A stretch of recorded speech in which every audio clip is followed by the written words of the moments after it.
Welcome to this edition of the Million Dollar Mastermind podcast.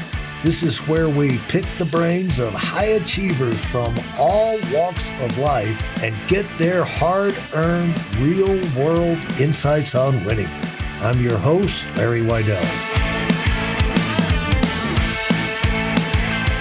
Yeah. And that goes into, reinforces what people heard 1,000 times. This is one of the 100 million reasons why you don't quit. The perfect the perfect reaction is to look for the other side of it, because you are going to have things like that. None of us go through life. We're not talking about some theoretical thing that happens to a certain small percentage of the population where they go through these emotional things. No, we're all going to deal with it. And at my stage, where I have absolutely nothing to worry about, everything is fantastic by the world standards, everything. You still wake up. I'll still wake up in the middle of the night and the thought will come up. Yeah, but what if this happens? Sure. What if so-and-so? What if that is like, go away? I don't need, but if they blindside you, like you start worrying about something irrational, it's like, and you get all, and now you can't go to sleep and like, wait a minute, and you've got to put those, you got to talk yourself back from those things, Absolutely. It is. Yeah. I really think the entrepreneur game is mindset. Yeah. But you're never going to reach the point where these ideas can't jump in your head, negative things, this, that, and the other. So-and-so said, it's as common as going into a party and everybody here knows everybody else. And then I'm the only one who doesn't, Yeah. I'm the I'm the fish out of water here, That's right. And they're all feeling the same way. I'll tell you what, Larry, I call them mind fields, MINDFIELDS, meaning that a minefield, you step on a place and you blow yourself up. Well, the entrepreneur journey, the minefield is BS, belief system.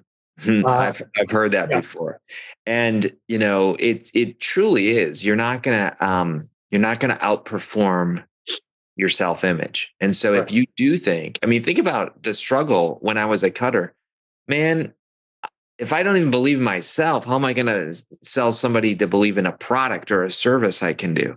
Yeah. So you have to go through the transformation yourself, because that's what all entrepreneurship and business is about. It's about other people buying your belief about your product or service. Where do you reach the end of the line as a cutter to where I got to change? I got to get help.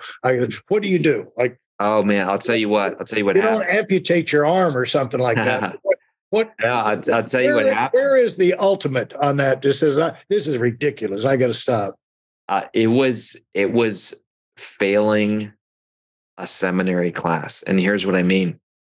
I was acing all my classes, and I met my wife in, she was doing a master's in counseling. I was doing a master's of counseling in divinity.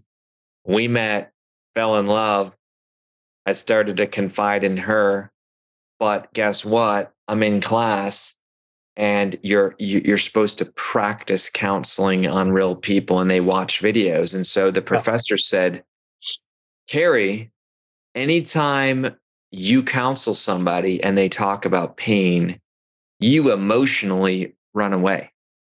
And I was like, what are you talking about? And he said, listen, if you don't fix that, you might fail the class. And I was like, what are you talking about? Like, give me the books, give me the test, I'll ace everything. Yeah. So they kept pushing me. And finally I said, fine, I'm going to go in and I'm going to tell the professor that I struggle with cutting. Yeah. So I thought this was my breakthrough. I'm going to go in and be honest for the first time in my life. This is the crazy story, Larry. You ready? This is crazy story, man. I go in and I tell the professor, listen, I struggle with cutting and anger. And he listened. And then 2 days later, I get a letter in my mailbox that says, you're a cutter.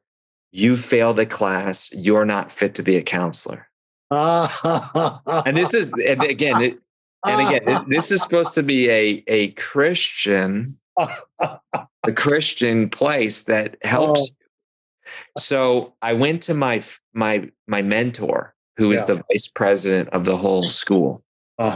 And he was kind of my mentor, and great man, Dr. Dave Plaster. And he said, give me that form. And then he went and he said, that professor can't fail you. You go to counseling.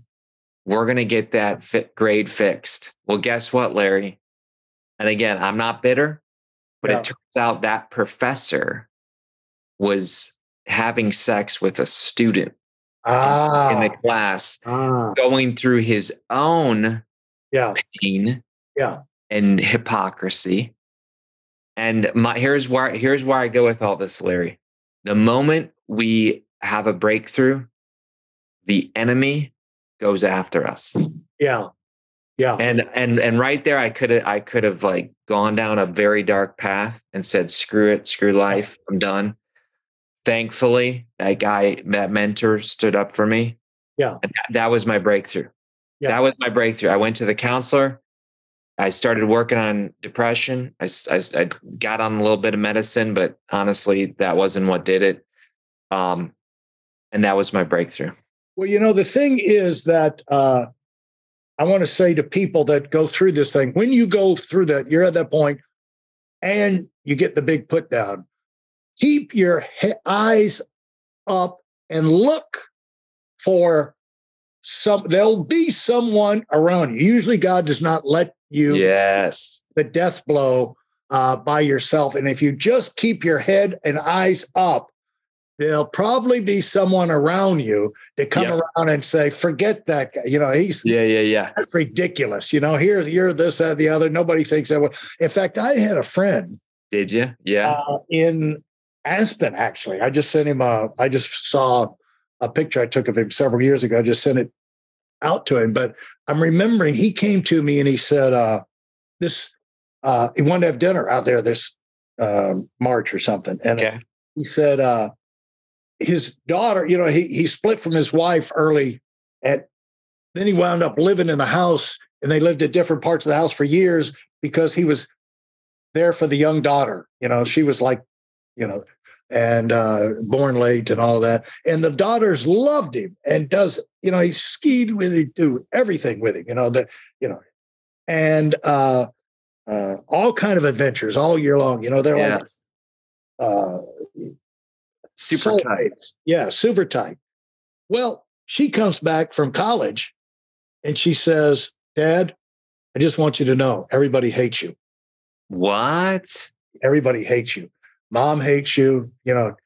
Granddaddy hates you. Grandmother hated you before she died.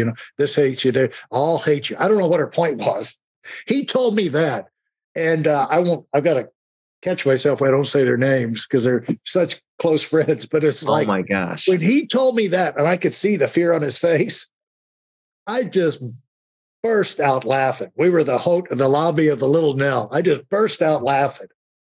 And I actually fell on the floor in front of the fireplace. It was just convulsing. Are you serious? Yeah. And I said, got to keep myself from saying his name. I said, I said, that's the funniest thing I've ever heard in my life.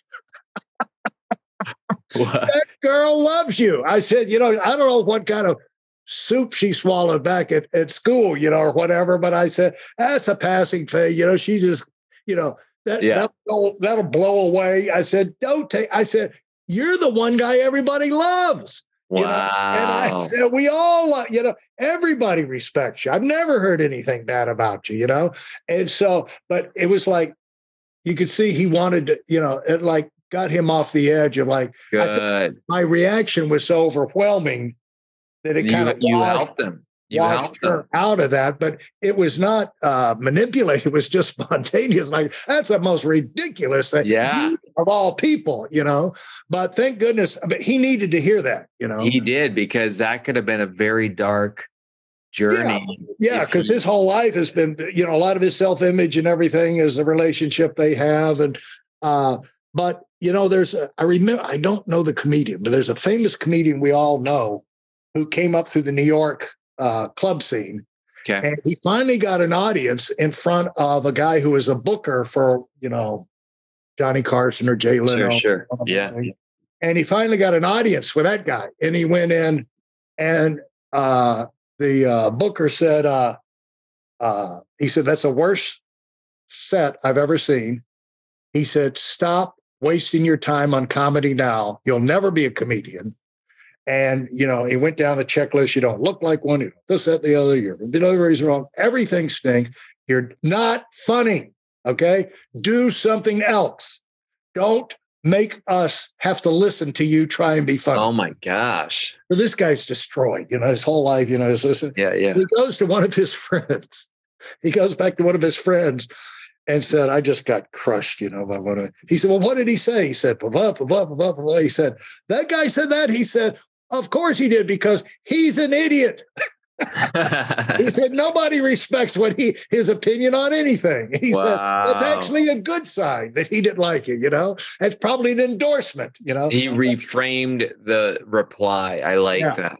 Yeah. I like that. And so the thing is that these are things we can do for people in our life when the occasion comes. That's good. Or not work. They don't cost us money, but it can be one of the most powerful things to happen in other people's lives. Yeah. And so it's a matter of just being aware of that. Now, when so you're in school. Yeah. And you actually moved through there and got a pastor degree. Pastorate. Yeah. And so how did that go? I'll tell you what, I was in, get this, I was so young. They gave me my first small country church while I was in school. Yeah. So get this, Larry, I was preaching on Sunday and cutting on Monday. Is that crazy or what? Is that crazy? That's wow. Crazy. That's wow. crazy. So I'll tell you what, I can tell really quickly in my coaching when someone's faking it. Yeah. I mean, I can just pick it up because I lived it. You lived it. And I lived it. And thankfully, God allowed all that to happen. I went to counseling, got help. And then I moved from Indiana to Ohio, joined a suburban church that was big. And I was the youth pastor and blah, blah, blah. And finally, years later, when that's that book, Your Secret Name, that's the book where I wrote the scary stuff in it. And I came out with this book, and the whole book, honestly, is about you shedding the names that are holding you back and you getting the new name. And I'll tell you What's an example of that? What's an example of that? Shedding old names that are holding you back. I'll tell you what, I'll give you a movie example, and then I'll tell you a real life example. Lord of the Rings. Lord of the Rings, Aragorn believes the name Strider, and that's where we meet him at, I believe it's called the Prancing Pony or something like that in the Lord of the Rings. But he's a wanderer. He's not embracing his full name, which is eventually to be the king. Yeah. Lion King, same thing. I'll tell you the quick story. Child of the king, heir to the throne, king of the jungle. What does he do? He listens to the liar, Scar. Yeah. And so this is our story as all humans. We can listen to the truth or the lie. He listens to the liar. He goes into places he shouldn't go. The elephant graveyard. His dad goes to save him, dies in the process. Suddenly Scar comes and says, you're not king. You're a murderer. You're banished. You're a failure. He believes the lies. Yeah. So what does he do? He goes and lives Hakuna Matata. Don't worry, be happy. A life of purposelessness. Yeah. Along comes Rafiki, says, I know your dad. He's like, my dad's dead. Nope, I'll show you. Takes him into the jungle, says, look into the pond. He looks into the pond with disgust. All he sees is his I call it your given names, your birth names. Uh-huh. He says, no, look deeper. He sees his father. His father says, check this out. You are more than who you've become. And then he says, become who you're born to be. Yeah. And that's the story of the transformation. So what is my thing? My past names are, I got to get something here for you. This is cool. This is cool, Larry. I'll explain this white stone in a moment. Okay. My false names were Cutter. And by the way, the names can be good. Athlete. Well, what happens when you get injured? You lose your identity. Yeah. Beautiful. What happens when you're a burn victim? You lose your identity. So it's not that the names are always bad, but the names are not who you truly are. Right. So I had to go through my own journey. And basically, they get either false or limiting. False or limiting. Yeah. I love that. That's so good. So I'm reading my scripture someday, and I look and I see in the scriptures, it's in the book of Revelation. It says, to the one who overcomes will be given a new name written on a white stone, and no one knows the name except the one who receives it. I'm like, dang, that's a secret name. And I'm like, what is that about? So I do a little bit of research, and in the first century, in a court of law, they would vote the jury, and this had nothing to do with skin color. But if they felt like you were guilty, they would vote with a dark stone. This is where we get the term blackball. Yeah. So what the scriptures were saying is that the one who gets the new name is accepted innocent. And check this out. That somebody did this for me. Don't worry, this didn't show up like this. Here's my secret name. Yeah. Free. Free. So my secret name is the word free. And that's what I've always wanted to be. That's who that whenever I watch a movie like Dances with Wolves and he's going on the horse and he's holding his hands back, like every movie clip or every book or every song where someone was truly free, it speaks to me. Yeah. That's who I am today. I'm free. Thanks for listening to the Million Dollar Mastermind. If you felt there were any valuable takeaways from this episode, please take a minute and leave us a 5-star review. Your feedback is important and really helps us get the word out to a wider audience. Remember, we have a valuable webinar that is absolutely free. Register for it right now at weidelonwinning.com. Thanks for listening.